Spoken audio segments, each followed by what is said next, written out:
Just about time. Well, no, wait, it is time, and you hit the button already. I've already hit the button. Quick on the trigger. Well, at least neither one of us are sliding into home plate on this lovely Tuesday, cloudy, rainy, dreary afternoon. Yeah, I mean, we thought we weren't going to have that much to talk about, but as it turns out, there were quite a few sound bites from the city council meeting. So we do have something to talk about tonight, Mr. Lowry. Yeah, and it seemed like they all came from one end of the chamber. One end is right, the horse's rear end side of the chamber. I Oh, gotta tell you, I gotta tell you, I was watching that, and I've got no words. I mean, I very rarely do I not have something to say, and I gotta tell you, I, I didn't know what to say. Maybe I'll find something to but, say. but wait, there's more. Did you catch the hot mic moment, Mr. Lowry? Because we have some well, it's not really exclusive because it's on the YouTube channel, but I took the audio and enhanced it a little bit so you can actually hear it a little better. Some very astute listeners caught that and text both of us that, hey, there was something said during the meeting on a hot mic. So you worked some of that technological magic to Yes. highlight it a little bit, and Yes. well, do we have a pretty good idea who it was on the hot mic? I have my suspicions, but I think we'll play it and maybe, play it a couple of times because just a few seconds, and we'll let the viewers decide. We'll let the watchers decide Oh, who gonna they tease it think it out might there a have been. little bit. Yeah, it's not quite a Zamboni moment, but it's not far. It's more Well, like I an know. orgasmic moment. This is a tantric session at the city council meeting. Oh, okay, okay. You're using big words on me. I see. It's going to be one of them Tuesdays. All right. Well, I see in our show notice you brought the all famous sea bass icon back. Why, Did yes, I Chat did. did Chat GPT or AI do that, or did you do that? Well, let me, you can't give away all my secrets here, but let me share out. So hold on just a second. So there is the event listing for tonight's show that I posted out. And yes, AI did help generate that, but I added my Seabiscuit in there.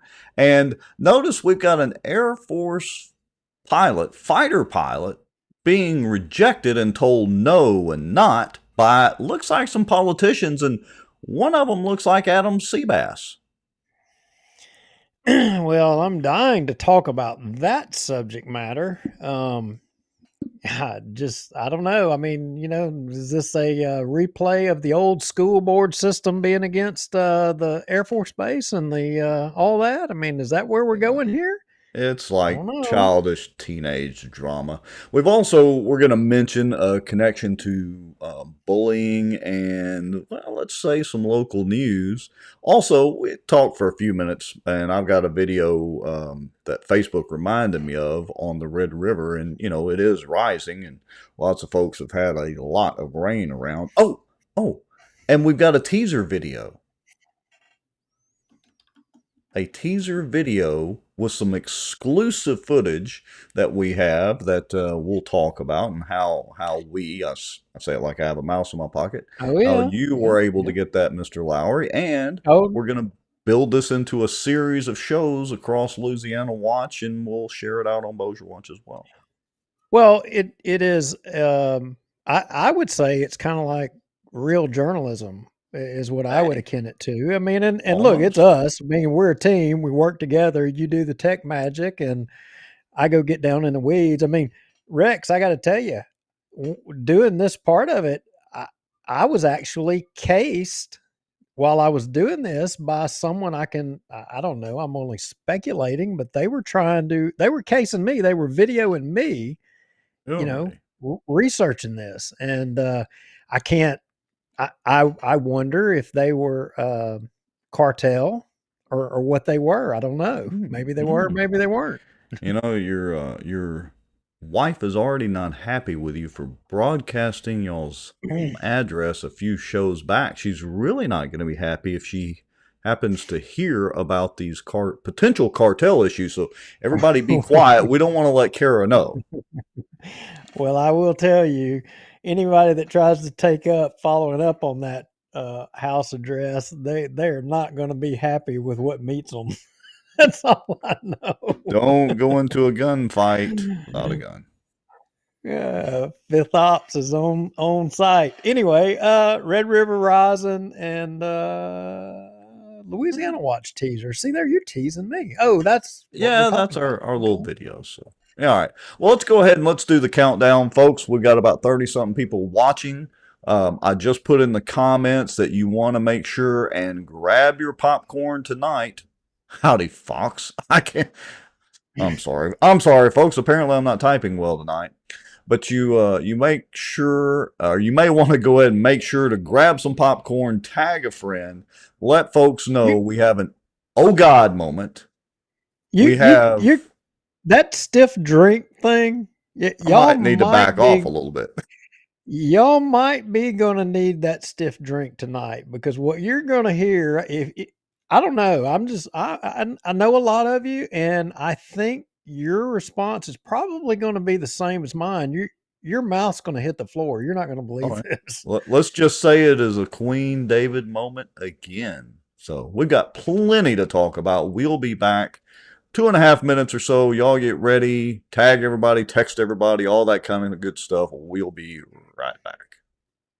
If folks knew a lot of the back office on the politicians that they think walk on water, they would be shocked. You know, there's an old wound from a knife in my back that just is giving me heck lately, and it's just really irritating, so I have to kind of wiggle around a little bit.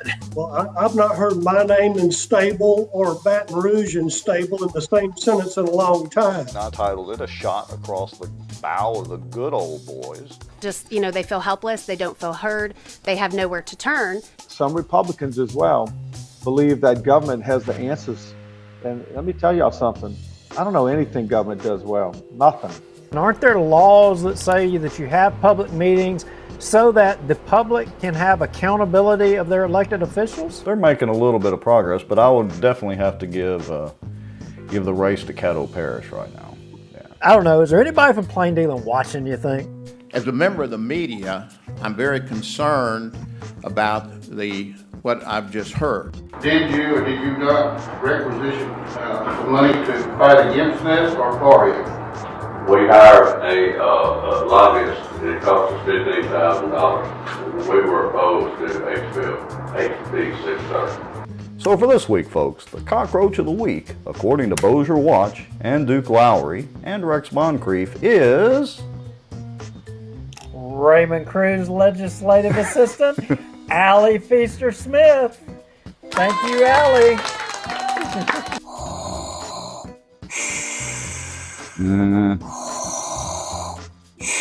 Well, I'm not thinking Star Wars at all. I'm thinking zombie apocalypse. No way, it was not David. You know it wasn't David Montgomery. David ain't going to jump off in there with Chris. He's going to do it. He'd as soon spit on him as he would even look at him. Man, this is a Mickey D's Krispy Kreme wheat. Didn't you know? Who's paying y'all, and if you're driving on the roads, are you safe? It's on the road, yeah. Well, I know you're on the road, but I mean, is this all folks coming from the border down there? Yeah, it's going to border. It's actually going to Mexico, the buses. Doesn't mean they interpret it the same way that I do. For instance, the Second Amendment. I take it very literally. That's been interpreted different ways in the court system all the way up to SCOTUS. Yeah, that's only going to cause more division that he claims he doesn't want to cause. And it's only going to cause more suspicion. We're still right now combined on both pages and YouTube at 264 people watching. That is amazing. Folks, Coleman Project, the Walker Place deal, through conscious, shocking actions. The purpose of their actions was to stop plaintiffs, being the Earl Coleman and associated groups and all that, from developing Walker Place But here's a key thing, which in turn would enrich sitting city council members Scott Irwin and David Montgomery Jr. You hit the button. Does that mean that people are like seeing us sitting here talking and chatting?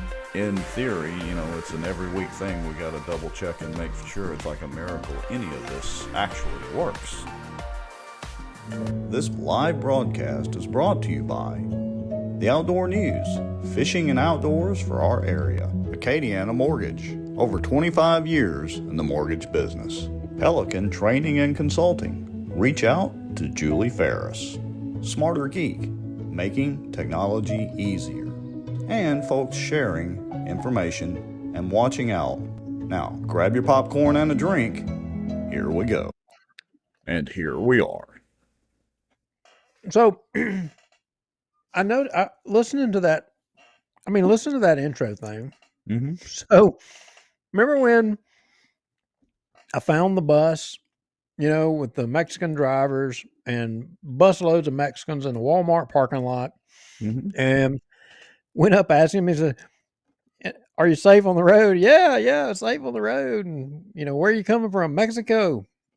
And they were dropping off, but they had to swing into Walmart because I guess everybody, on their way had to get into Walmart to get something or whatever while they were on their destination. And then a few earlier, I heard, Acadiana Mortgage, 25 years. So that made me realize that video we made of that bus was at least 2 years ago because, we're at 27 years with Acadiana Mortgage. Yeah. And so that was 2 years ago. Yeah. It was 2 years ago. And look, I guess we just need to rename the show Planes, Trains, and Automobiles because you've now hit 2 of the 3. Next, we got to catch them on a train. You're getting pretty good at sniffing this out, Mr. Lowry. And here's something else, Rex. I've been trying to find a video that I made years ago. I was in South Texas, down around Laredo, and there was these buses coming in down there. I was working in the oil field way down there. It may have been Carrizo Springs, Catarina, somewhere down right around Laredo outside. And anyway, all these buses were pulling in and it was full of all of, these Mexican folks. I ain't got nothing against Mexican folks, but Hispanic folks, let's say it that way. All right. And I asked the bus driver, hey, what are you doing? And it's like, oh, shipping all these people in. Like, what do you mean? It's like, well, we'll go down, pick them up at the border, and then we bring them all into the country, different places, and drop them out. And he said, but I can't keep doing this. He said, I got a conscience. I'm going to quit next week. Next week. Yeah, that was like in 2012 or 2013. So, all this mass migration, Rex, it's been going on for a number. This has been an organized effort. Long time. Long time. But it's now on steroids. It's and I've told the story many times on the show, so I won't belabor the point. In the early 90s, I used to hunt in South Texas, and, when you're deer hunting down there, literally we're just a few miles from the border. You have to be extra careful of your target to make sure that it's not illegals crossing the border, and I've told that story a bunch. But now it seems like it's a mainstream production thing to get them across. And we've got a video to tease out, like I was talking about before the break. You went the other day and got some video, 30 minutes of video, total, that we're going to be putting together to roll out on Louisiana Watch. Of course, we'll share it out to Bossier Watch too, that addresses this situation again, right here in the Shreveport-Bossier area. Yeah, there is a lot that folks don't know and folks don't understand. We hear all the stuff on the mainstream media about what's going on, and a lot of people think that, oh, that's somewhere else, or, oh, that's somebody else, or whatever. But it's actually more profound right here in your backyard that you don't even know about it. You have no clue and we got a tip on something that was happening, and I was able to, I called you, and I was able to go over there real quick, and I was able to get us some content. And then as you and I got together on it and reviewed it, we started putting two and two together, and there's some historical things that we learned legislatively, our elected officials that are pretty interesting. Yeah. And Well, look, it boils down to the old phrase, follow the money, show me the money. That's what it always boils down to every time. Well, what do you say we play this little clip? This is a short clip, folks. And so, well, here we go. So set it up real quick. Give us like a 15-second setup without giving away too much. Where are you and what's this? 15-second setup is I had somebody call and give a tip that said there's something happening at the airport in downtown Shreveport. You may want to consider going out there if you have time. Okay. And so I went out there. And this is what we got. Tell people what's going on rather than they make assumptions. I agree. Illegals and they're not supposed to be here, and the government do their search on them and blah blah blah. It's like, yes. Do you honestly think our government will let them in without doing? I mean, they drop them around. The government brings them here in a bus and drops them off.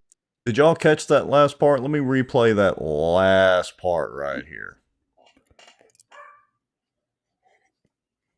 Think our government will let them in without doing? I mean, they drop them around. The government brings them here in a bus and drops them off. Folks, we're not making this up. So, Duke, you were there. I'm gonna put the little hand pointer on the screen over there. So, folks, look kind of below us. Where the logos are on the screen. Tell everybody what those folks are they waiting on a layover going to Vegas to gamble? Are those New York City executives? What are these folks over here? Let me say it this way. Everyone sitting on that wall and the wall behind my back, the escalators are right behind my back, wrapped around to right behind this lady to the left, are all non-English speaking, non-American folks, all sitting there dropped off by your government at the airport so that they can move on to their next destination. All right. Now, and we're talking. I identified like at least 4 different countries, and at least one of them our greatest adversary, in the world. Wow. Well, that's enough about that for tonight. So, folks, we're putting together all this footage, transcribing it, doing all that sort of thing, doing our thing, and we're going to premiere it in a couple different parts. Again, probably under the Louisiana Watch banner. Of course, we'll share it out on Bossier Watch. But yeah, y'all are gonna want to listen to this. It is eye-popping to say the least. Yeah, to say the least. So hey, cut one. Something's been really bothering me, and I got to tell you, we got all these non-English speaking folks coming into the country. Some people's opinion legally, some people's opinion illegally. We'll get to that later. But for the rest of us all that have been here and live here, just kind of been wondering, somebody asked me a question and said, how is people able to afford and do all the things that they're doing? How are they able to do that? Well, look, I can tell you just, I'm big into bass fishing, of course, and have long been into and been an advocate for the high school fishing and all that, bass fishing. And it's amazing to me. I don't understand how these parents are able to afford, not all of them, but some of them, able to afford a $75,000, $80,000 truck a 75 to 80, sometimes even $100,000 boat. Sometimes two of them, because sometimes they buy one for their kids, even though they have to be the boat captain.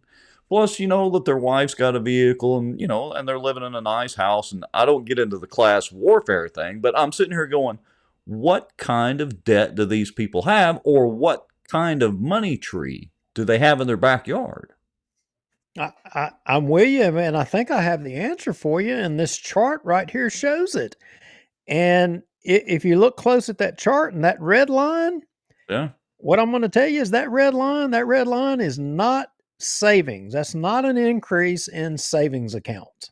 That is not what that is. You know what that red line is? Red is usually associated with bad.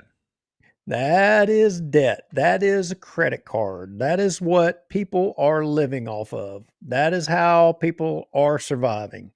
Well, it's And kind of interesting if you look around the 2021 mark. I'm going to put the pointer on it on the screen right there. But if you look around the 2021 mark, looks like the green personal savings rate had kind of spiked, and then it intersects with the credit card debt line, and then they actually diverge. The credit card line is shooting up and skyrocketing, while the personal savings green line is just on a slow but steady fall. so the interesting thing is for all of you sleuths out there that read charts, what was the significant factor between or right there at 2020, 2021? What happened and made things change? Could have been it's Dr. Fauci. Oh yeah, it could have been Dr. Fauci. You know, I mean, masks and social distancing. You know, Yeah. those things, and hydroxychloroquine doesn't work. Ivermectin, that none of that works. You shouldn't do any Well, of not that. But just that. you We should take the jab though. we Definitely. literally, and we won't belabor this point too long, but we literally shuttered a large percentage of our business and economy in this country over that. Now look, if some of you high achievers out there, you know, if some of you out there want to be sharper than your average bear, you should contact Michael Ferris and Julie Ferris at Pelican Training. They can definitely make you guys a whole lot safer and a whole lot sharper going into this. But they get it. Ferris says saving in a bank with absurdly low reward is silly. He's I right. agree. Well, and look, it's like I came up or posited the theory. I have no data to substantiate this, so it's only a theory at this point. That also not around this time that would indicate such a sharp, let's just say, divergence of the lines here, but maybe some of it has to do with not only the COVID situation, but also with the cryptocurrency situation, with the loss of faith in traditional banks and traditional ways to put your money in.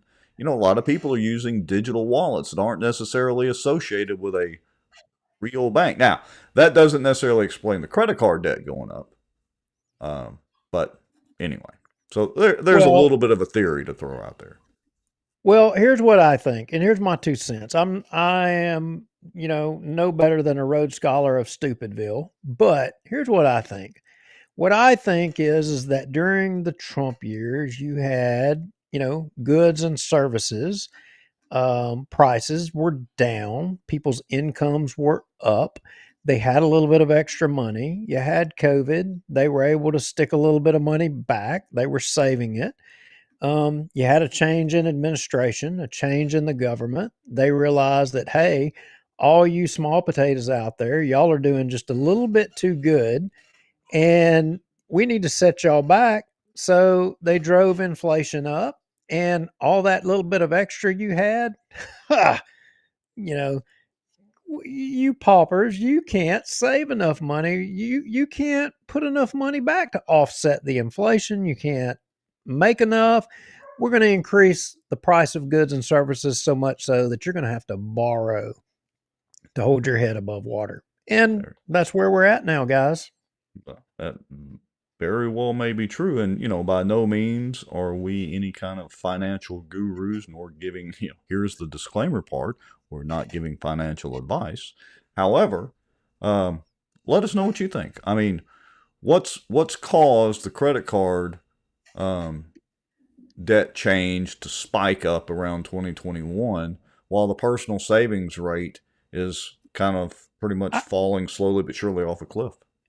I still want to know where all those people that mandated we wear masks, that mandated we get the jab, that we're endangering, where are all of y'all at? Where are you at? You finally had Fauci admit to funding the Wuhan lab stuff. The Telegram. Had to practically drag it out of him. And look, I'll say Marjorie Taylor Greene, if nothing else, she's entertaining. Anyway, have you seen some of the clips of her against Fauci? She refused to call him Dr. Fauci. I'm referring to you as Mr.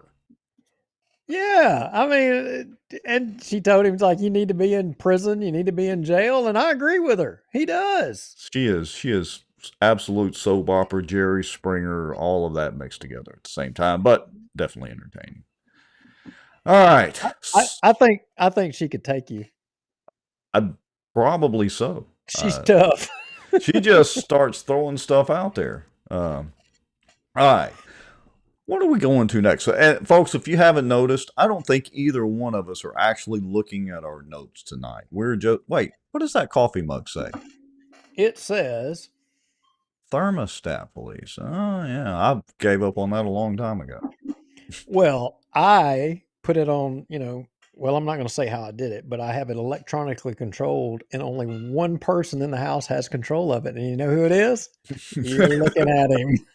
And nobody else can get to it. That's evil, right? Yeah. Anyway, all right. So talking about being in control. I mean, we're researching. We were talking about. We got a big story about what's been going on out at the airport with our government just dumping busloads of. Well, some people would say illegal. Some people would say not illegal. But let's just say our government dumping busloads of non-Americans at our airport, moving from point A to point B. But our local police jury, we have another story with some information that was shared with us about a double standard of our police jury. And I'm not talking about the show where we covered, them trying to put their finger down on what's their names, the doctor and his wife out there building their house. Yeah. I'm not even talking about that. I'm talking about something else where they have a requirement of you in the public, but they don't apply the same requirement of themselves. Well, okay. So what exactly are we talking about here? Well, let's just say that they will fine you and they will write you tickets and they will try to put you out of business for the same things that they are doing. Wait a minute. Now, this is the police jury, right? The Bossier Parish Police Jury. Yes. So let's think about this. Now, I don't want to analyze this and give away too much, but they're going to fine you and potentially put you out of business. Is that maybe related to I think it's a Tahoe or a Blazer that the police jury has with some law enforcement stickers type decals on it? Well, I don't want to give too much away, but sources say you may be on the right track there. But that's going to be coming up here very soon in another show or two on Bossier Watch with some more detail. We told y'all we are not giving up on the police jury. We just had our attention over there with the clown show going on at the city council, but we have not forgotten about the police jury. Yeah, so let's go to plain dealing. Okay. On and if you look on the notes, Dixon's, I got a link, and in plain dealing talk, there was a post that was made in plain dealing talk, and it was a pretty good post. It was interesting what they were kind of pointing out, and this actually goes to MJ, and Really? All right. sort of, kind of indirectly, So that's yeah, the Facebook post, right? Okay, yeah. so give me a sec. We'll Yeah. start from that point right there, and I'll break Let's see. this whole thing down for Yeah, you. hold on. I got to switch profiles real quick so I can see that one. Okay. Oh, that's interesting. All right, let me swap screens here. Let's see if this is going to work. Pretty close. Okay. So read that article out, because I can't read it. It doesn't look Yeah, clear to so me. for the Go folks ahead. that are listening to the podcast or pixely impaired because you're watching on your phone, here we go. This was posted by Darren Gwynn. I hope I'm saying that right, or again. Anyway, law will help wealthy Louisiana landowner in dispute with power line builder, May 30th, 2024. Governor Jeff Landry has signed a bill into law that intervenes in a North Louisiana land dispute between an interstate power line company and a wealthy property owner. The legislation that created the law, Senate Bill 108, sponsored by Senator Alan Seabiscuit, Republican from Shreveport, is scheduled to take effect August the 1st.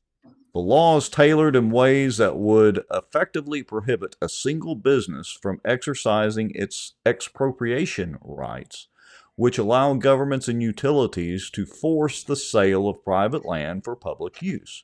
Expropriation is typically used for development of a project that serves a greater public need, such as a new highway, or in this case, a power line. The company can't just take the land, but has to prove the importance of the project to a local jury and pay the landowner a minimum of fair market value. Seabiscuit crafted the legislation to target Pattern Energy's Southern Spirit transmission line, a 320-mile high-voltage line that would begin at a power station in DeSoto Parish and deliver wind-generated electricity from the Texas power grid to a power station in Choctaw County, Mississippi, crossing through North Louisiana. Wind has been the cheapest source of electricity for the past several years in the United States and around the world, according to a study by the financial firm Lazard. And, of course, they have a link to the article in the LA Illuminator. So here's the backstory, and this is why somebody kind of went with this. And if you went to the Louisiana Illuminator story, it would go into a little bit more detail. But okay, so Rex, do you know who? And for the y'all listening, do you know who the Dixon family is? Paul, Do not. Skipper, all the Dixon family. Okay. Sport South, Dixon Pharmaceuticals. Okay. Big money family, been around a while. You know, Sport South been here forever. I mean, Right. well, they got in a little bit of an issue with their Dixon Pharmaceuticals because they made opioids over there. And they got crossed. There was something happened. I don't know the details. I don't know the intricacies. I'm not carrying their water, and I'm not making light of anything, but I don't know the details to say. But I do know that they got in some trouble, got in a bind with maybe the ATF or the DEA or something or another with, the product that they were making and where it was going and all this stuff. So when the poster made this post, and I actually went in there and tried to correct this, they tried to frame this as, Governor Landry and Seaball were helping the Dixons. Well, I can tell you, yeah, this action did help the Dixons, but there's a bigger picture here. It also helped a whole lot of other people, and you got to peel this onion back a whole lot more.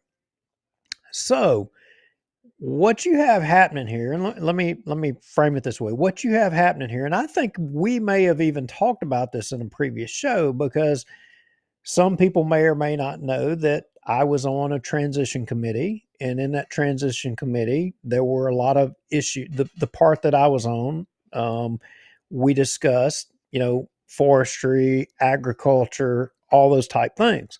Right. And this was an issue that came up. So here's what is happening.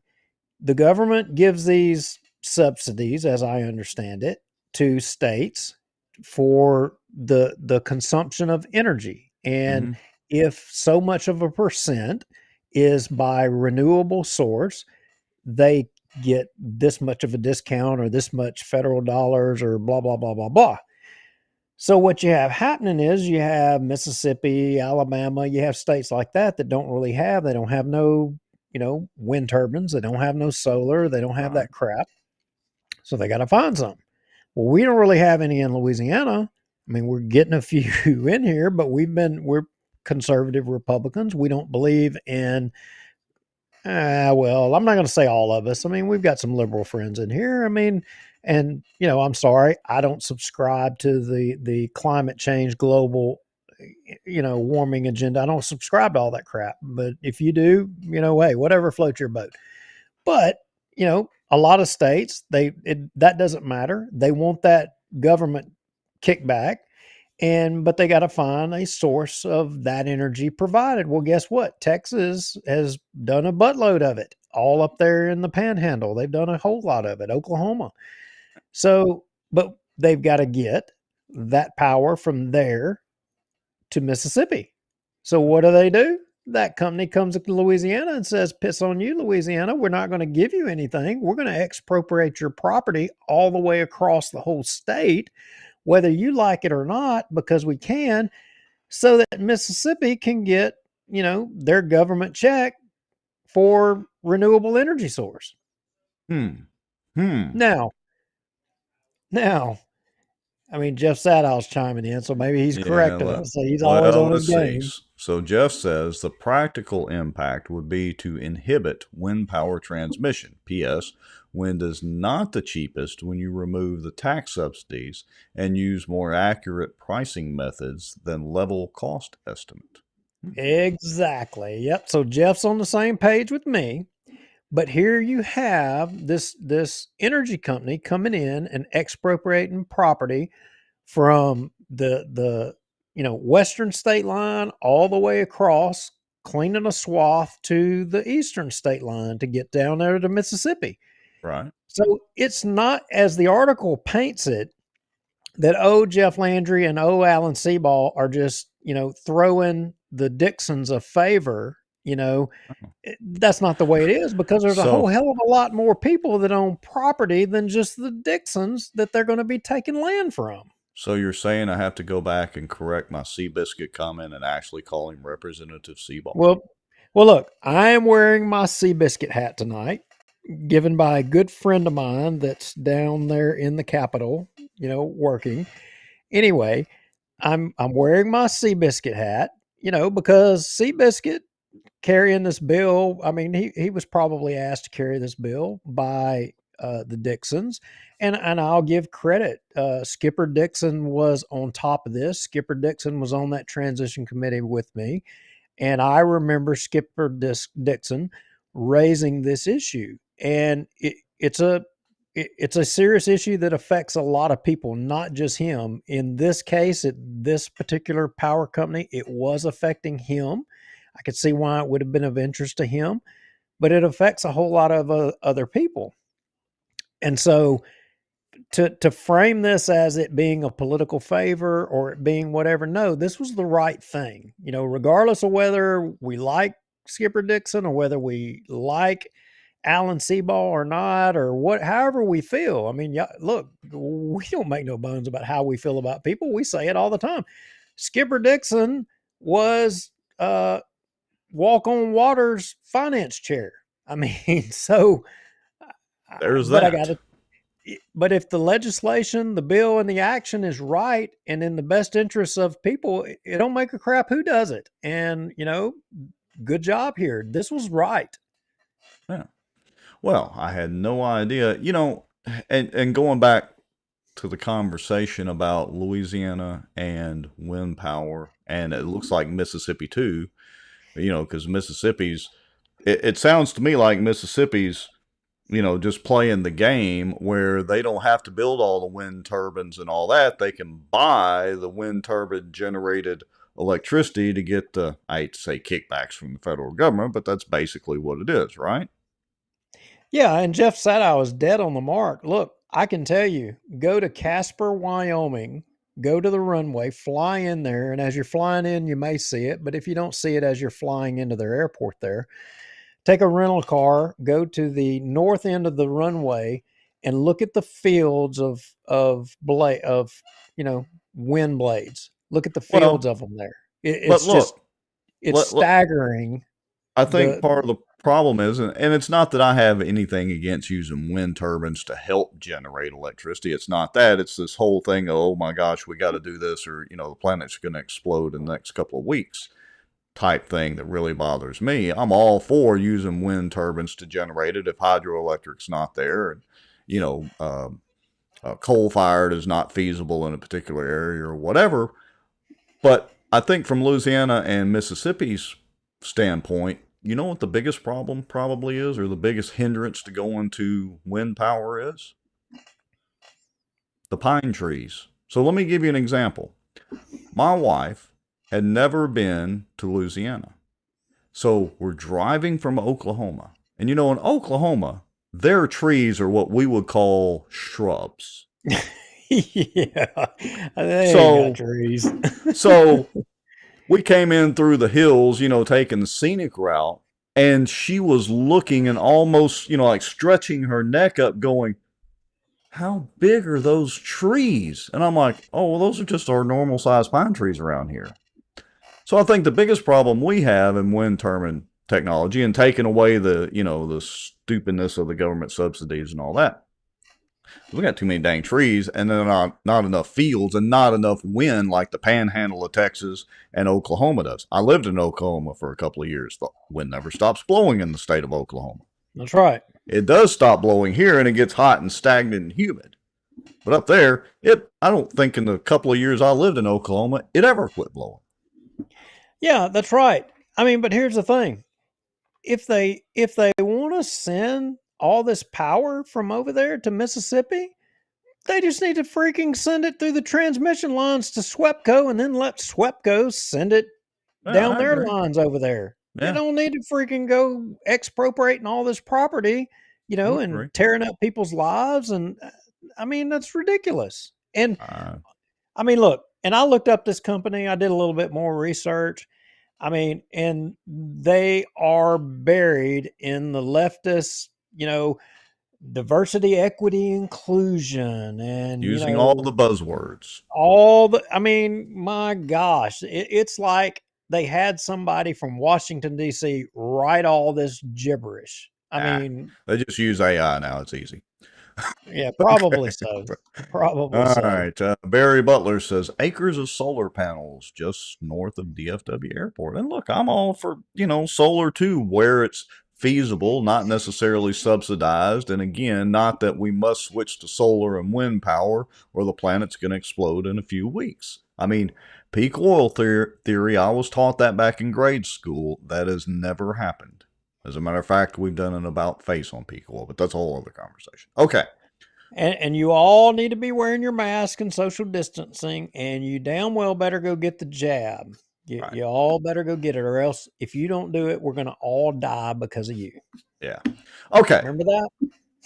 Let's get into the good drama stuff. I mean, let's turn this into a sure enough before we get to Jerry Springer level, we probably need to talk about this Board of Elections thing and the whole purpose of the little show graphic that I posted today, and the name of the show, Shot Down. Oh, yeah. So people, a lot of people may not understand, So you have this thing when you have an election, you have what's called a Board of Election Supervisors, and you have all these various people that are appointed. You have the governor has an appointee to this board. The major parties have of the parish have an appointee, the Republican, the Democrats. I mean, there's multiple people on there. Right. And what they do, Rex, you were actually appointed on there. You tell everybody what they do. Yeah, we've talked about it before on the show a couple of times, but basically, every election you're sequestered up there in the courthouse, and you also go to the meetings, which are open public meetings, by the way, in the courthouse before the elections to help choose the not the election supervisors. I just had a mind blank. The people who work the polls, the commissioners. Anyway, so you go, draw ping pong balls to randomly choose those out of a list of available people and all that. Anyway, and the Board of Election Supervisors, they do have an important job. They're charged with reviewing all of the ballots and signing off, or any discrepancies in any ballots, and signing off on the election tabulations from those wonderful machines that everybody loves before they get officially submitted down to Baton Rouge. So in other words, it's a check and balance. And like you said, one person's appointed by the governor. The clerk of court is one of the supervisors. The registrar of voters is another supervisor. Then you have the Republican Executive Committee appointee and the Democratic Executive Committee appointee. And I think I mentioned everybody there. Yeah, and I don't think that you've mentioned one of the things. So, let's say a mail-in ballot. So Right. all of you, let's say you sent in a mail-in ballot and you didn't get a witness on the witness thing, and Yes. You have to make those decisions on whether it's a valid ballot or not. And to be honest, we've rejected a whole heck of a lot of them on my time as on the Board of Election Supervisors. Yeah, and the group sits there. They actually take the ballot. They look at the ballot and they say, "Okay, is this approved or is this not approved?" And did y'all ever have any disagreement? I don't think that y'all probably ever had any disagreement. You did? No, not. I wouldn't say disagreement, just discussion about it. Yeah. And in the end, then everybody agreed. We looked at the law and the way the stuff reads and all that, and double checked it. And I got to be honest, most of the time when we rejected ballots, it's because they just didn't have a witness signature. Yeah. So more often than not, it's anyway, because you don't have a witness signature. So anyway, at the beginning of every term, the governor appoints somebody, and there's some processes as to how that person is appointed. Basically, the governor submits some name, but there's more has to happen. The governor don't just get who he wants, right? Correct. The governor doesn't get who he wants. I think the Senate has to confirm that person. The Louisiana Senate, correct? That's correct. And what I will tell you is what I know from history about things pertaining to the legislature is when someone gets an appointment, governor's appointment, the senator of the respective district or parish has to approve that appointment.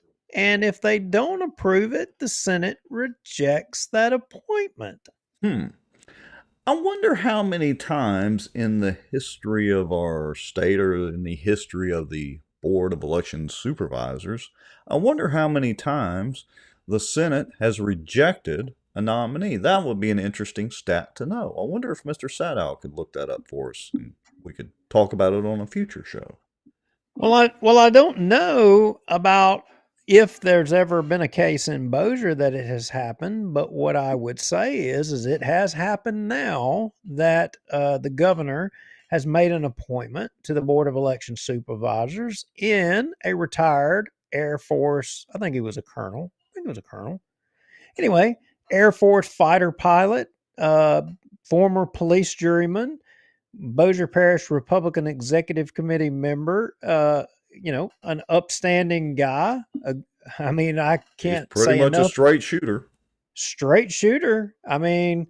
But for some reason, it would seem that our local senator, Mr. Seabass, objected to the governor's appointee. I wonder why that would be. That's odd. Seabass is a Republican. Barry Butler is a Republican. I mean, what the heck?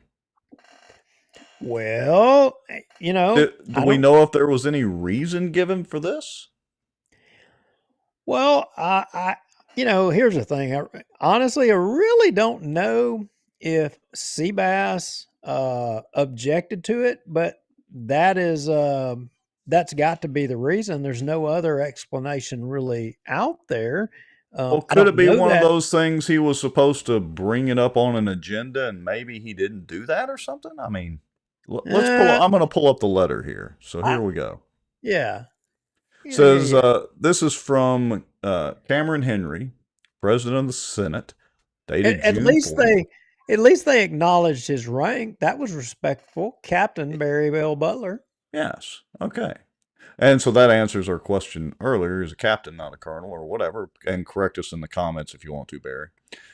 Says, Dear Captain Butler, regretfully, your appointment to the parish boards of election supervisors for Bossier Parish was not confirmed by the Senate during the recently concluded regular session of the legislature.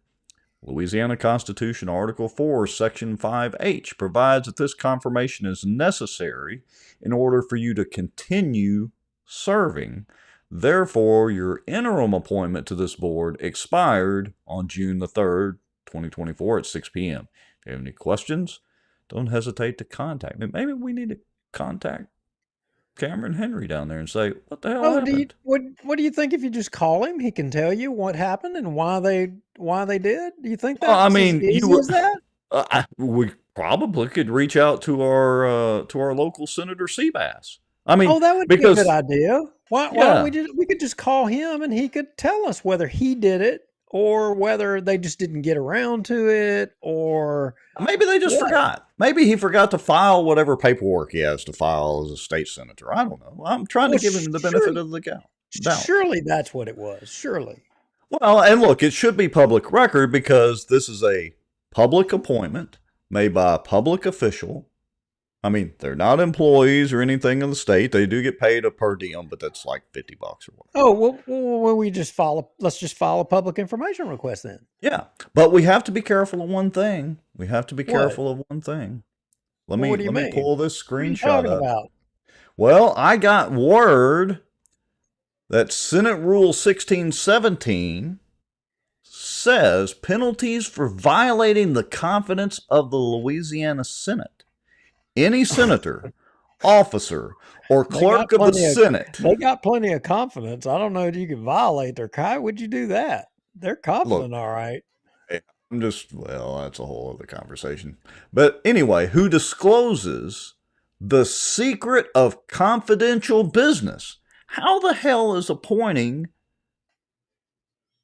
appointment made by a publicly elected official, state senator, and confirmation by a public body, the state Senate, to a publicly appointed position on the Board of Elections Supervisors who operate in open meetings, and the elections themselves are considered open meetings. You just have to be sequestered in there during the election time.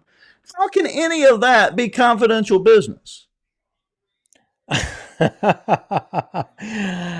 don't know that it's supposed to be confidential, but I can say that this rule right here is just CYA. This is just to cover their. That sounds like an insurance salesman trying to get out of paying a claim. Well, look, I don't know Seabass to be one to not, deal directly and be confrontational. I mean, I'm wondering if he was going to cite this rule. And he's going to say, I can't say if I decline that appointment or not. I'm wondering.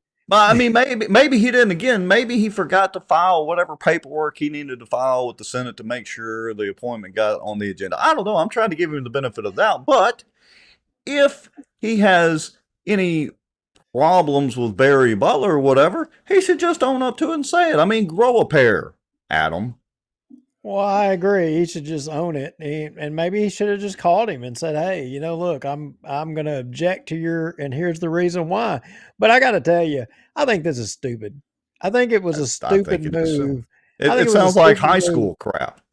Well, Yeah. he picked on me and took my lunch money one time in, 8th grade, so I'm not going to appoint him to the, Yeah, but here's the Board reason of why. Elections. Here's the reason why. Here's the reason why. Let me break it down. Okay. So you had the race, and we did the debate between, Adam and Senator Mills at that time. Now, anyway, so which went really well for Adam. Yeah, it went really well. I mean, so look, the way that some of you may have forgotten, Senator Mills was running for re-election. Nobody had announced they were running. Nobody had announced. There was nobody else out there. And even the PEC, a motion was made, the Republican Parish Executive Committee, and they endorsed Robert Mills. He was the incumbent. Had nothing to do with Adam Bass. Adam Bass wasn't even announced. Right. And so there were several members, and I think Barry was one of them, who was all on board with Robert Mills. In fact, I mean, he even had a sign in his yard. Well, and Barry supported Mills in his campaign against Ryan Gaddy. That was no secret. Yeah. So, I mean, I don't know what the big deal is. So I think Bass made a mistake here. He made a mistake. We haven't talked about, like him and Bamberg, the new legislators. Y'all may have noticed, they're freshmen. Yeah, Rookie mistake. We haven't picked on them. We haven't talked about their legislation. We haven't talked about anything. But you know what? A day ago was signed die. It's over with. So now they're fair game. They're not freshmen anymore. So that is true. On the first day not being a freshman, he's got a mistake up his sleeve, and that is, this is stupid. Where was Matt Kay? Matt Kay should have told him, hey, look, you know what? Rather than alienate this guy, you ought to call him and say, look, I know you didn't support me. I know that you were against me. You supported my opponent, but I'm going to go ahead and support. I think you're a good guy. I think you'd be a great asset to be on this thing, and I look forward to working with you in the future. And you know what? Barry Butler would have been loyal to him to the end. But no, he didn't go that route. What route did he go? Let's burn that house down, baby. Just pissed off half the pack because, again, Barry is very opinionated, but Barry's like I said earlier, he is a straight shooter. But I can also say this about Barry, because there were some things during the police jury race that could have been done, and Barry chose not to do them because he's got a pretty high character. And so I would congratulate him on that. Anyway, but here's what it boils down to. So some of you may be thinking, well, why don't you guys just have Adam Bass on the show? Because he's not going to come on to talk about this. Hence that Senate rule that I just showed. Yep. I mean, he's got our number. He can come on here right now and talk about it. He knew we were going to talk about this on the show. We have his number too, but we can guarantee he is not going to come on the show. He's hiding behind his insurance clause. Insurance Yeah, clause? well, it sounds like an insurance salesman trying to get out of paying a claim. Oh, we keep sending these insurance guys and lawyers to Baton Rouge and getting the same results every single blasted time. I think it was a forced error on his part. I think it was a mistake. He should have. Maybe so. He should have. He didn't play this one right. And if somebody told him to play it this way, they gave him bad advice. Yeah, I mean, I like Adam. May not agree with him 100% politically, but I like Adam. But yeah, he made a mistake on this one. Anyway, so where to now? So we're going to get to the city council meeting, and trust me, you want to stay tuned in for that part of it. But what's this bullying connection? Oh, yes. So I'm wondering, did any of you see the story about the KTBS reporter guy or whatever getting arrested or something to that effect? For I vaguely remember that, but kind of refresh mine and our watchers' memories as best you can. Okay, well, I don't know if there's a lot of refreshing, but it's hot off the presses. This is something that's been happening here within the last couple of days, but apparently there's this guy that works for KTBS. He was a reporter who went someplace, some people's house, and I think he got arrested for solicitation of a minor. Oops. And he upon doing that, there were some guys there, whatever.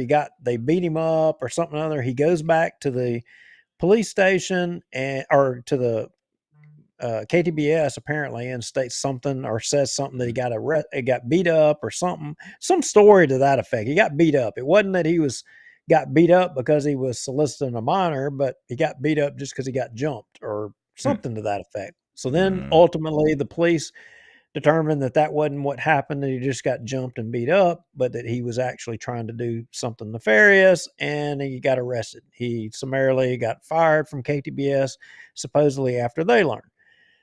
Well, to me, that's not maybe where really the story is. Maybe where really the story is where that he was the guy that took reports, as a source tells me, of bullying in the Bossier Parish school system. Cases of bullying, they went to the media. This guy got it, and it got squashed. And we don't want to say who the source is, but let's just say it's a very reliable source. Huh? Would you say that? Yeah, very reliable source that the information about what was going on or some of the things that have been going on within the Bossier Parish school system regarding bullying was he resigned. Okay. What was brought to this reporter, and he buried it. Now, there was speculation, that it had something to do with, as you know, we affectionately call her the cheerleader of Bossier Parish school system. Yes. Her husband had some managerial role at KTBS, and it was suggested that maybe KTBS would squash stories, especially as it pertained to Bossier Parish school system. But I don't know if that's the case, and I don't know that makes any sense anymore. Now, maybe it was just this individual guy, and maybe I don't know. Just connecting dots here. I'm talking out loud, connecting dots here. Yeah. Very, very interesting. And let's see, who was that? Val Baker says, I'll put it back up on the screen, says, got caught by online solicitation of a minor. Does anybody know? I have not read the story yet because I was dealing with the high school fishing deal for the last several days and hadn't really been plugged into the news. Let me phrase this the right way. Was it actually a 15-year-old minor, or was it a pre-crime setup, a honeypot deal that the law enforcement sometimes will do? Does anybody know? And not that it matters because it was in his intent if he thought it was a 15-year-old girl, but I don't want to hang the guy completely just yet until he's found guilty. Still innocent until proven guilty, but does anybody know the backstory of that? That's right, and David Womack says civilian sting. As I understand it, he went to some residence to meet, this 15-year-old or whatever, and upon getting there, he ran into some guys that weren't 15 years old, and he had a bad day. All right, so I'm going to throw something out there, and let me just see what everybody's reaction to it is. So what I'm about to say, I don't care if it applies to, solicitation of a minor or if it's a drug bust or whatever the scenario may be. Look, even the ATF has done this before. As a matter of fact, Waco is a good example of this. If they're trying to set you up and they simulate the crime, but you don't actually commit the crime. And I realize there's statutes for this. Aren't we getting a little bit into the pre-crime deal? What was that movie with Tom Cruise, Minority Report? Aren't we just... Aren't we a little bit getting on that edge? Because I've been watching all these ATF hearings in front of Congress as well. I think you're right. I've been watching this trial in New York recently that it's almost a pre-crime situation. Yeah. He didn't actually commit a crime, so they tied all these and strung all these things together to come up with 34 felonies. It's almost like that, right? Oh yeah, no doubt. Yeah. So Ashley Bullock's giving us some of the I told you it's almost Jerry Springer night tonight. Says he was sending photos of himself.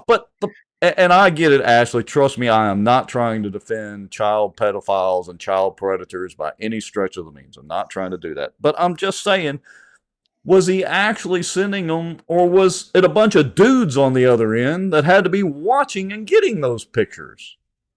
I'm just saying, it's almost pre-crime deal. Wait a minute. It's like I feel like I'm America First, or I'm like Make America Great person or something, or I don't know. You gotta show me a little video. Oh, let's see. Okay. Hold on. Where is your video? Hold on. I just messaged it to you. Okay, hold on. Give me a second here to get it pulled up. I had a little spare time and had some fun, and I was just messing around. But I was actually, you had Louisiana told me bucket. Oh no, hold on. You told me about the old school way of memeing, that the old memers used to do, and I was like, okay, I'm gonna do it once. I want to see what it was like to do it frame by frame, and holy crap, it's a lot of work.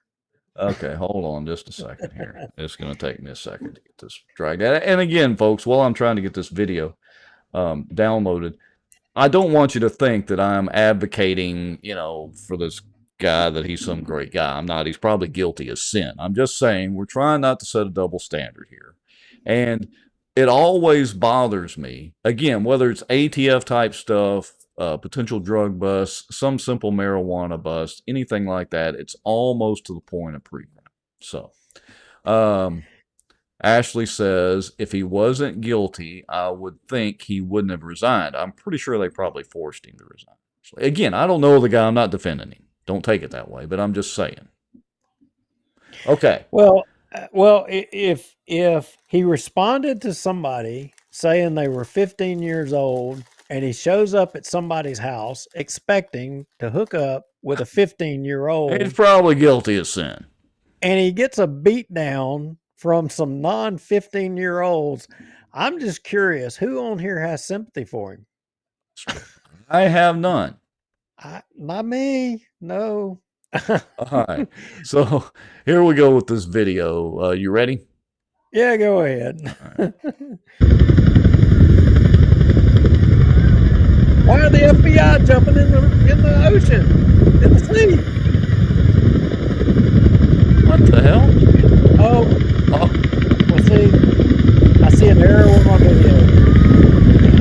So all the people, that's the wrong one. That was a pre-cut. I had to go back and add something else. Anyway, so all the people that were in the ocean that went to the beach, that was all the America First, Make America Great people. And they all went to the beach, and then guess what? Here comes the FBI and the DOJ to get them. Yeah, that's almost like... Where'd they get the... Are those are Chinooks? I mean, where'd they get... Why does the DOJ need Chinooks in the FBI? Although I'm sure they have them. I mean, the IRS carries weapons. Hell, the Postal Service, some of those guys carry weapons. Yeah, they got to come after you. They got to get all of us. It's got to set us up. All right, so let me get through some of these comments. The article said he sent pictures of himself to a 15-year-old recipient. He actually thought he actually was sending it to the three. Wait a minute. These were citizens that set this guy up? Oh, we're not through a Jerry Springer time yet. Good job, guys. Well, that's amazing. Whoever that was, good job. Wait a minute. This story takes a better twist. Like I said, I hadn't read any of this. Let's Let's see. Any negative press or questionable behavior, they usually get let go, whether guilty or not.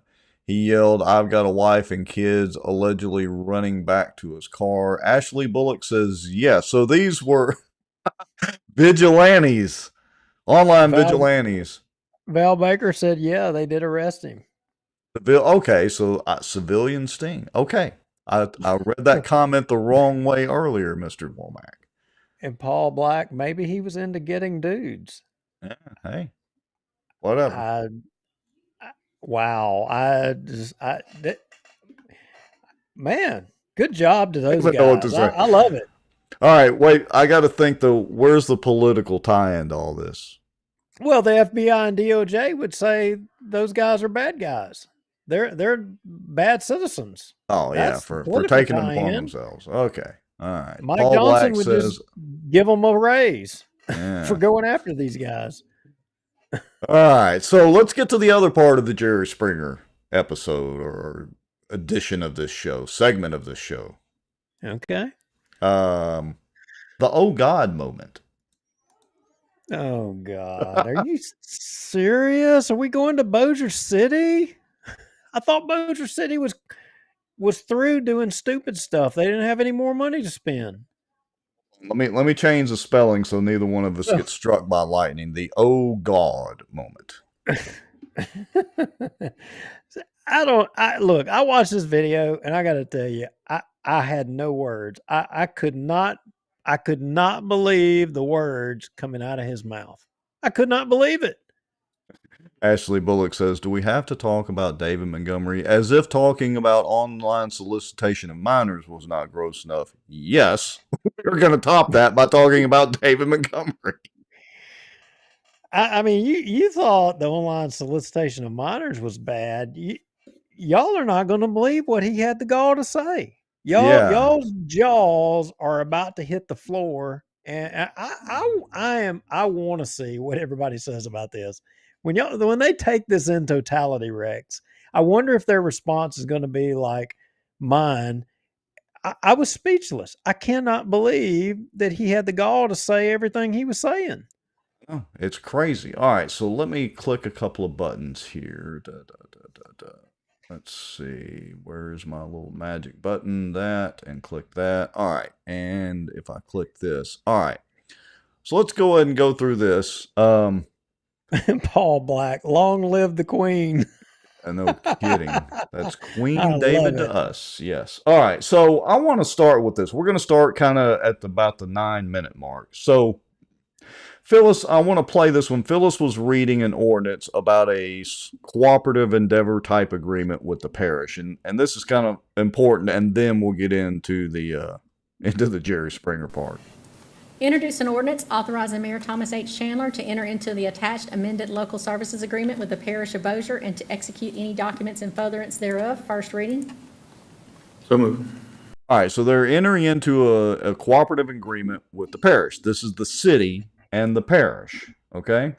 Well, Richard Ray gives a little soliloquy on, at the request of Darby, to kind of describe what's going on.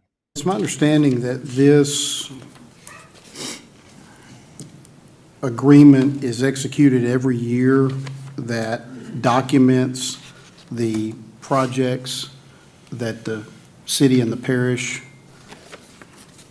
are cooperating on. All right, I'm going to stop it right there, and I'm going to jump to the next portion. So you heard that. That's Richard Ray. It's agreement, projects between the parish and the city. Well, go ahead, Mr. Hammonds. Richard, just about every, I don't see anything that is in the city limits of Bossier that is on this list. Is there a reason? Everything in here is out in the parish. Johnson Corian Road, Cycle Plant Road, that's actually in Benton. Would that not be? It's not even in Benton. It's north of Benton. That might be Antrim. This is what your city council is doing. It just seems I don't know, kind of irrelevant that Well, listen to this. we're in this cooperative endeavor agreement with them, but it's really not benefiting the city of Bossier, for say. Well, I think that the parish has to file the same ordinance. In other words, he doesn't know. But I don't know if engineering can help me with any He's trying to phone a of the friend. new projects, but I just know that there's new projects. Oh, that have to be Ruttenbuck will bid to save the every day. year. Shit. He makes the big bucks. Yeah, I mean, that was great. It was like, so let me give you the summary version. The damn city attorney or acting city attorney didn't read that cooperative endeavor agreement. They were just going to sign it because that's the way they've always done it. They've done it for 10 years. What is Coran Johnson Road? I mean, why does Bossier City, Hammonds was dead on the money. Why in the heck would Bossier City have anything to do with some road way out there, or the cycle plant road? Because they've done it for the last 10 years, and that's the way they've always done it. Duke, don't argue with them. Our benevolent overlords know best. Okay, well that ain't even what I got no words for. I mean, that I got words for. That's just the warm up part of it right there that we just saw.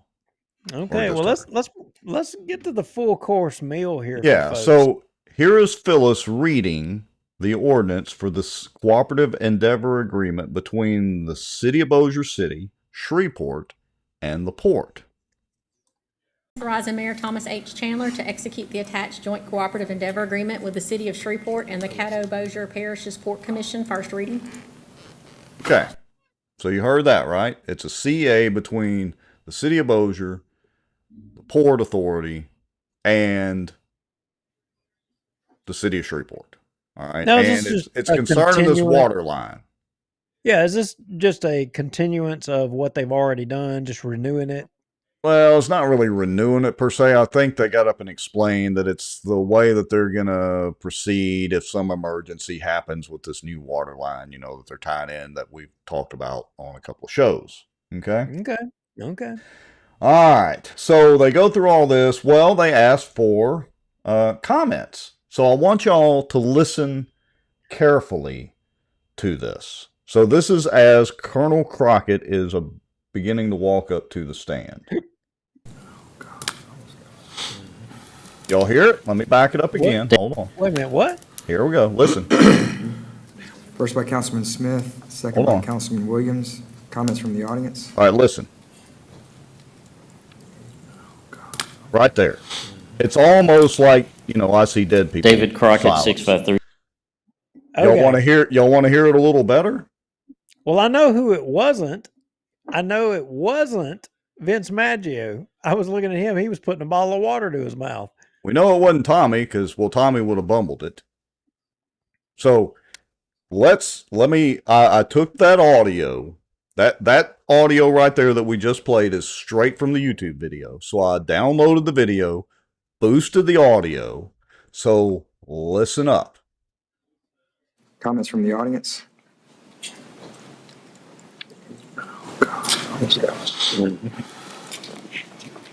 David Crockett. Did you hear it? Here we go.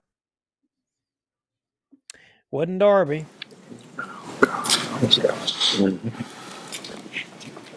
David Crockett, 653 Dumaine Drive. I mean, everybody jacks with the Colonel. So here is the question of the day. This is a mystery, folks. We're not sure which city councilman said it to the hot mic. I want you to, I'm going backwards a little bit, real slow. So right here, as you see the words, is about approximately when it happened. I want you to watch all the city councilmen and the mayor and see if you can figure out and let us know in the comments who you think said it. And listen to the voice carefully. Again, it's boosted, and I removed a little bit of background noise so that you could hear a little bit better.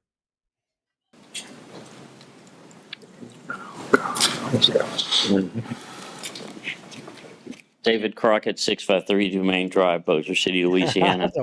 I don't know. I can't tell.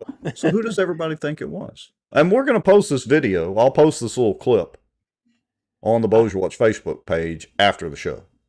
I don't think it was Darby. and I don't think it was Maggio. I'm ruling those two out. And Tommy, you're right for the reasons you said on Tommy. Tommy, Darby, and Maggio, they're out. Right. So who was picking on the good colonel today? Who do you think it was? Drum roll. And we're not even, that's not even the best part. Now, we got to give a little credit to a couple of Bossier watchers. We're not going to name them, who sent us text messages, who were watching the city council meeting and said, hey, you might want to listen to the audio around this time frame. Sounds like something got caught on the hot mic. All right, so Ashley, all right, Val Baker votes for DeQueen. Ashley swears up and down it wasn't Brian or Chris. Surely it couldn't have been Brian or Chris. Wonder if the guilty person is going to fess up to it. I don't know. So, wouldn't it be interesting if I zoomed in on the video? If I did one where I zoom in on the video so we can see hand motions and see people's jaws moving. I don't know. It's a paradox. I mean, look, they're human, and they have emotions too, and they get tired of hearing. Oh, wait a minute. Yeah, we already know that. They do get tired. They don't want to hear the public. They'd rather the public just not do anything. And the public, for the most part, well, y'all don't say nothing. So you give them what they want.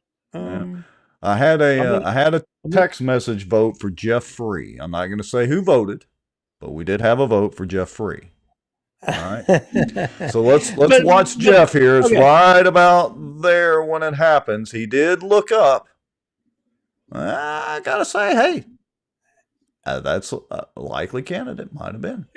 It's possible. Well, hey, Jeff's going to run for mayor against Tommy Chandler, right? Really? Won't that be a well? I mean, race? That's the word on Horse the street. Race, Is jackass race, whatever. He's out fundraising to be the next mayor. Really? Yeah. Hey, go ahead, Jeff. Look, I hate to say it, I don't think he can beat Tommy. I don't think he can beat Tommy either. I mean, that may shock a lot of people, but I don't think it can. Tommy signed up for term limits twice. Jeff Free has opposed term limits twice. Yeah. So Tommy's been out there having golf tournament after golf tournament, raising lots of campaign cash. Yeah, but Jeff is some of the money people, the Stonehenge people. So he probably feels like he can throw a ton of money at it and beat the snot out of Tommy. Yeah, maybe so. Maybe so. All right. So let's get to the good part. Let's get to the good part. I'm dying to know what people think of the good part. That's what I want to know. Okay, so I'm going to jump ahead here to where it gets really good. All right. And this has nothing to do with anything they were actually talking about. As a matter of fact, Ruttenbuck I think he had just gotten through giving an update on status on some projects that, their Manchak's doing in the city. So here we go. On Benton Road with the newly installed raised curbs, whatever you want to call it. Scott's Audio, you're familiar with that building? Yes, sir. Yeah, I'm Been familiar there, with it. I don't know, 25 or 30 years. And all right, listen. You cannot make a left-hand turn in his business. Oh, who knew? Oh. I mean, if you're heading north, how do you get into his business? You can't. I got a question though. Was Queen David over there getting a new sound system? Was he getting some new woofers and tweeters and a new amp? Is that what Scott's Audio does? Honestly, I'm not really familiar with the business. I just know about where it is. Well, could you start back over? I mean, he's acting like he had no idea. Okay, let's play it again, Sam. And plus, and trust me, there's plenty more. Those aren't even the best comments yet. We're just getting warmed up. Everybody, y'all know where Scott's Audio and Trim off of Benton Road is, Over there by close to Citizens Bank. Yeah. And the hardware store, Fairway Hardware, and y'all remember where and Nichols Lube Express used to be before the city bought it across the street, Yeah. just right in there. Yeah. As a matter of fact, I think the Inquisitor in John Settle's office is kind of over there close to that. Yeah, but they had to build this overpass, the Walter O. Bigby. They had to reroute it to where it didn't tie into Shed Road, but reroute it to where it tied in there. And I think the council had something to do with that. I'm not 100% sure, but they ended up spending millions of dollars to buy Nichols Lube Express out for some reason. I don't know why, but they had to buy them out for just like a buttload of money. But all of a sudden, the Queen suddenly discovers that Scott's Audio and Trim has a problem. Maybe he's off his meds now. I don't know. He has been a little zombified for months now. I mean, he's awake now because he realizes that Scott's Audio and Trim has a problem. And he's almost woke. It's like he's asking, how did this happen? Who made this decision? And that baffles me. Well, but wait, there's more. All right, here we go. So I'm going to start it over, and I'm going to let it play on through a little bit. Question on Benton Road with the newly installed raised curbs, whatever you want to call it. Scott's Audio, you're familiar with that building? Yes, sir. He's been there, I don't know, 25 or 30 years, and you cannot make a left-hand turn in his business. I mean, if you're heading north, how do you get into his business? You can't. I've never in my life seen someone a long-standing business, taxpayer. We actually, whoever it is, just, by God, go out there and build a wall and say you can't get into the man's business. Whoever it is. It's going from a curb to building a wall now. Whoever it is, by gosh. Well, yeah. I'm just dying to know, who do y'all think whoever it is? Who do y'all think that was? But don't worry, never fear, Mr. Lowry, because Queen David has enough clout that he's going to force them to make this right. Did you know that? Watch this. Listen up. All right, we've got about 45 seconds, and he's going to tell you how they're going to do it. I went out there and walked with him today, and I don't know how did that happen? I mean, I know it's not you. Yeah. We all know. Yeah, how the hell did that happen? But I don't think that's legal. I mean, is that right, Richard? I mean, you're telling a man that he can't, I mean, imagine you have a business, all right, and you're headed north on Benton Road, and all of a sudden they build a wall out there and say, well, I don't think he's off his meds. I think they changed his meds. I mean, who the hell does he think did all that crap? All right, hold up. Is he looking for somebody to cast the blame on? I don't know. This is going to be such a great montage that I'm going to put together with this. All right, listen up again. Have a business, all right, and you're headed north on Benton Road, and all of a sudden they build a wall out there and say traffic can't get to the man's business. There's no way to get there. All of a sudden, who the hell is they? I mean, did Ruttenbuck go out there and do it? Did Manchac do it? I wonder who would have done such a thing on a state highway, you moron. If you're Ruttenbuck, and you look at Ruttenbuck, he's sitting there looking at me, he's like, my God. He's like, what the hell is this guy on? Am I having to work with this freaking guy? Look at the shit he's got me in. He's sitting here trying to blame somebody else. Oh, wait, it gets better, folks. We're almost, well, here we go. That just can't be. I mean, and I'm not trying to put you on the spot. I think that it was a big enough thing for it to be brought up at this council meeting. Really? And to you that legally, I think we should force. Richard's like, oh, hell. Wait a minute. DOTD to take out the curbs in front of his access to allow someone to get in there. I mean, did y'all hear what he just said? Let me play that again and then we'll comment, dude. And to you that legally, I think we should force DOTD to take out the curbs in front of his access to allow someone to get in there. I mean, All right, that's it. Activate the sheriff's posse. We're going to force DOTD to take out that gum curb they put in there so people can make a left turn headed into that guy's business. He just can't imagine how this happened. Yeah, how the hell did that happen? Maybe somebody that approved moving forward with the damn overpass project should have considered the detriment that it was going to cause to the businesses along through there. But I can't imagine who they were that did that. Is this freaking guy on drugs? I can't imagine it either. Now, I wonder who, so hold on just a second here. So Wes Marriott says, was this added to the agenda? I want you to take a look.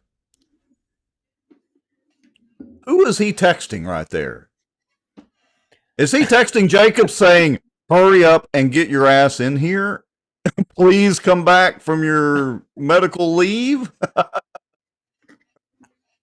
don't know who he's texting, but he's like, probably his doctor. He's saying, is he off the meds? Did y'all not fill his prescription? All right, but hold on. There's more, so let's listen up. Am I correct in that? I think at least, what's the road? There's a road right there, Citizens Bank Drive is going to connect and come back around. Can't get to him. You cannot get to his business that way. I got a call from Mr. Boswell too, and actually a customer that was leaving his shop today about what it took him. They're all acting. Look at them. They all look like actors, like Richard Ray. Remember when Richard Ray went to his office to supposedly get his phone records, to which he looked and he didn't have them anymore or whatever? Well, where the hell do you think that was? 19 months. Oh, what's that road there? Citizens Bank Drive. He's acting like he doesn't even know there's some road there, you know. Richard Ray knows what the heck that road is.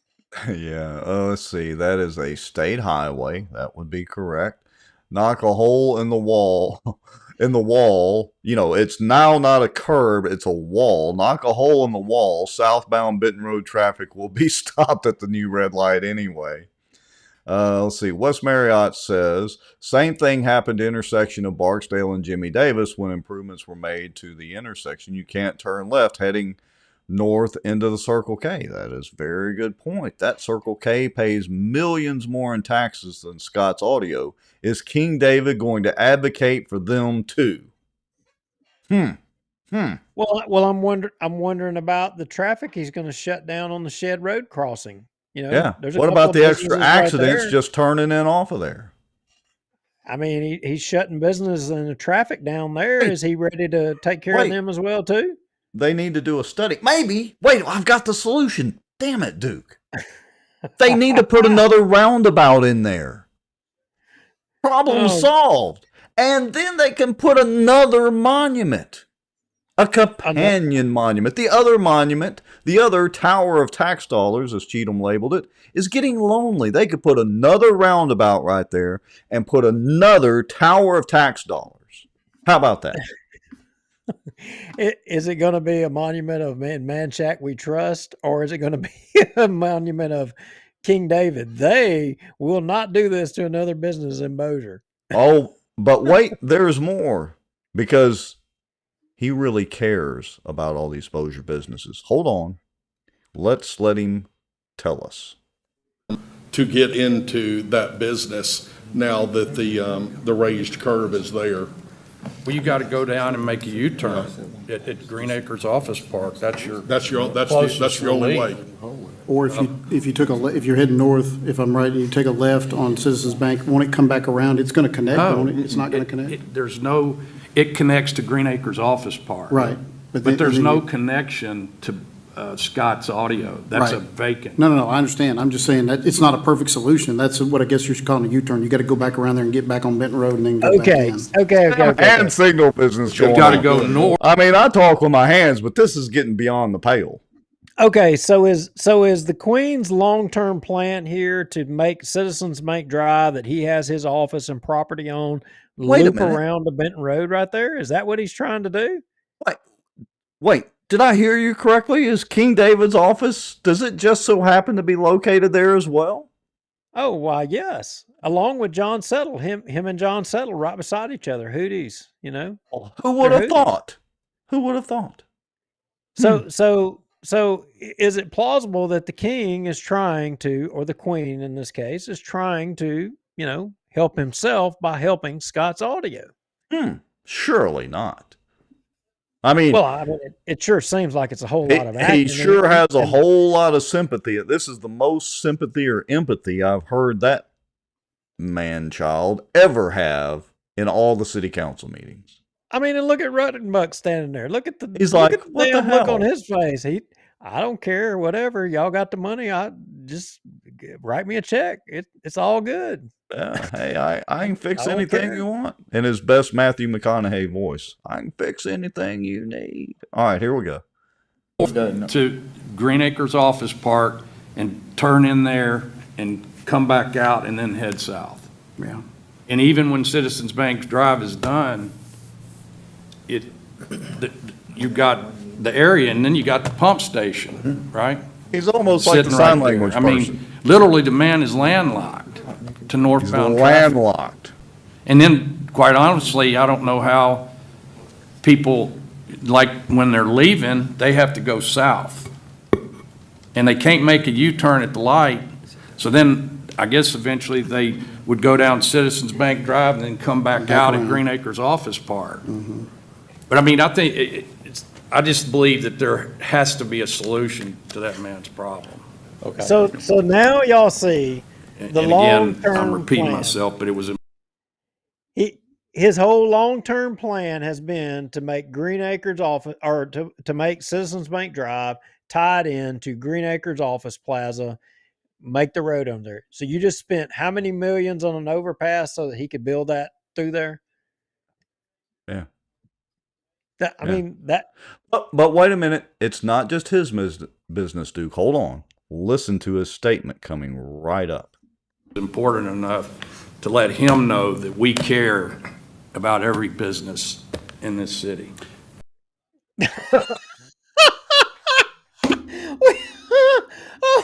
Especially Dog Red Rover. We care about every business in the city. Every business in this city. Hold on, I got to back up. We got to play that again. Listen again, folks.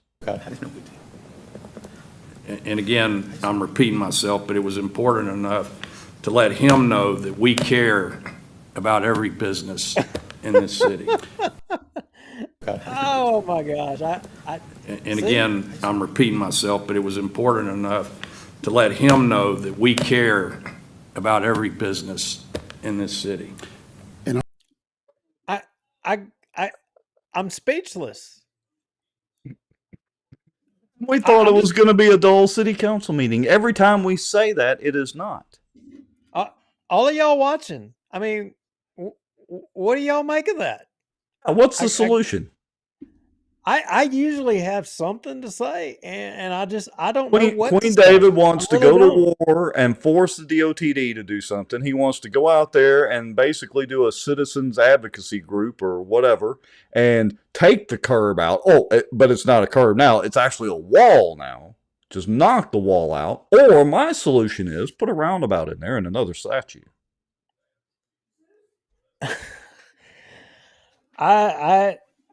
Bullock says, I would like that in a file to make a ringtone for when Julie Ferris calls me. We can make that happen, Ashley Bullock. All right, hold on. But wait, there's more. We're not done yet. He does come up with a solution here in about a minute. Listen up. I say that my understanding of the history of it, it was a DOTD thing because they're going to come along and put that curbing on the east side. That's the next phase.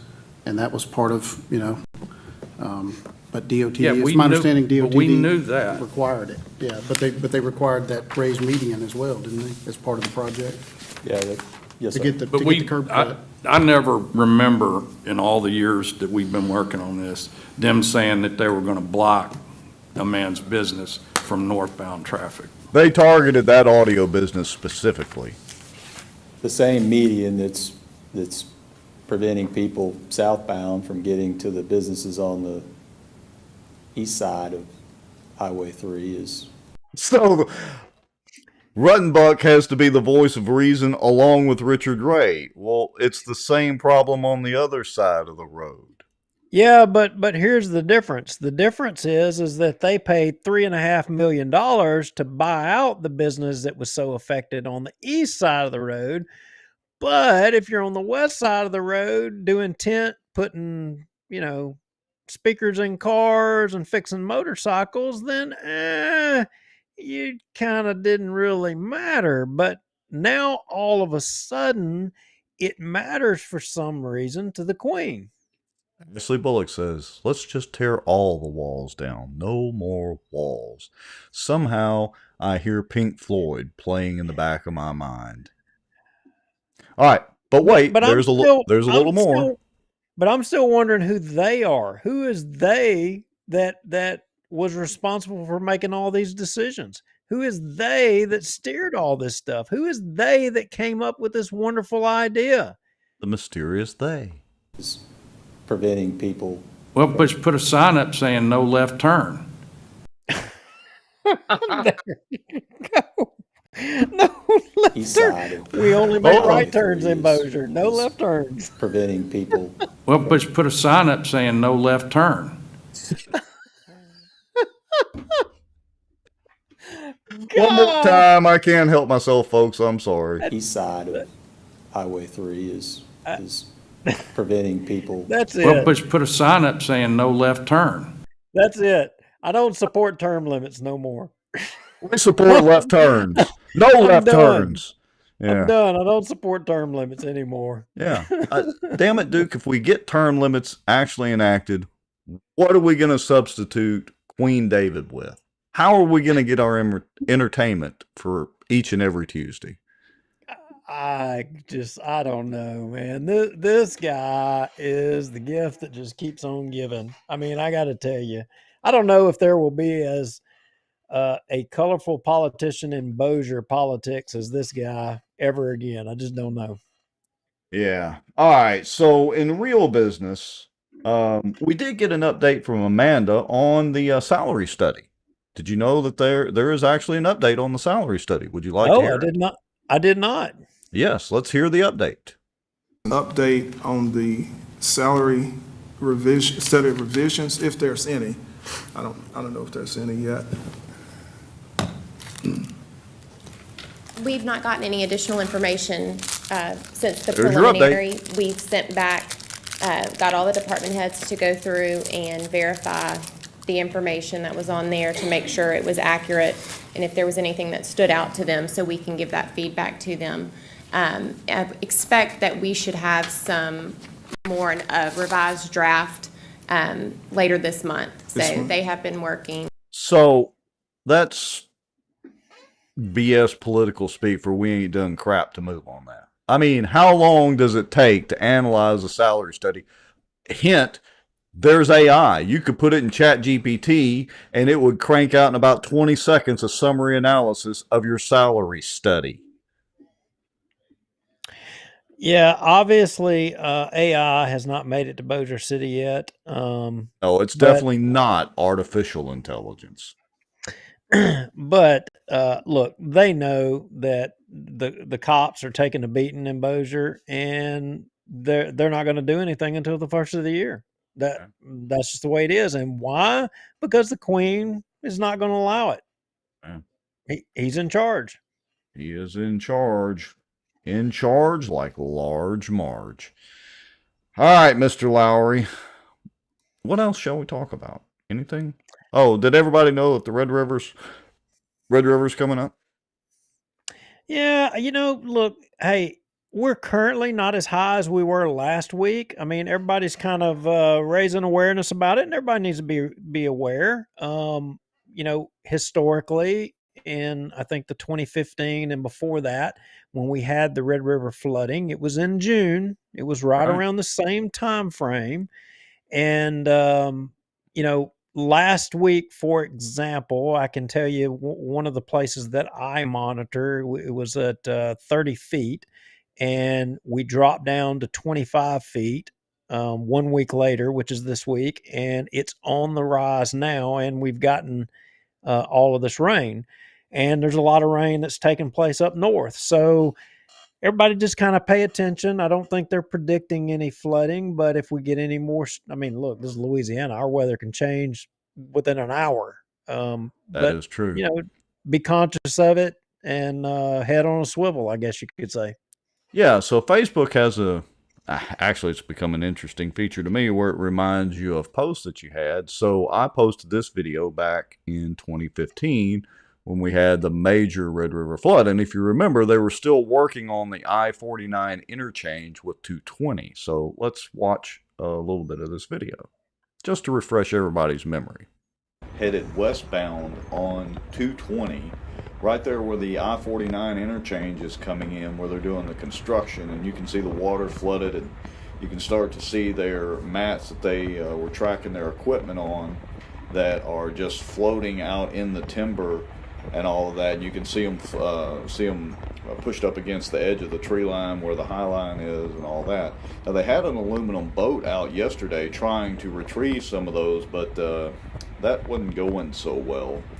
And so it looks like that they brought a marsh buggy down here. You'll see those it are all in mats just a floating second. out there, and like I guess Traco they're going to mats maybe use and the stuff. marsh buggy Oh, to go down there and try to gather up all of those pallets. I'm not really sure. Maybe You know, they've decided that they have some other use for it or whatever. But they got Yeah. quite a bit of water down there. It's So- flooded. So, you know, like Weston Marriott said, red shoot at Sligo's 1 foot from flood and Bodcall and Bayou Loop Mobile Home Park, you know, and so it's not so much about the river coming up, you know, and flooding that way. I'll give you an example, like out at the crawfish farm this past week. One of the problems is that, you know, we got like 4 inches of rain within like an hour and a half. And there was so much water that literally the ponds just filled up with water, and I had water running over the tops of the levees and, you know, in a couple of the low spots. And crawfish were like, you know, getting out of there. They were spawning out of there, migrating, and to get back there on the four-wheeler like you're running over, killing millions of crawfish just to get back there. That's terrible. You're ruining the crawfish boils.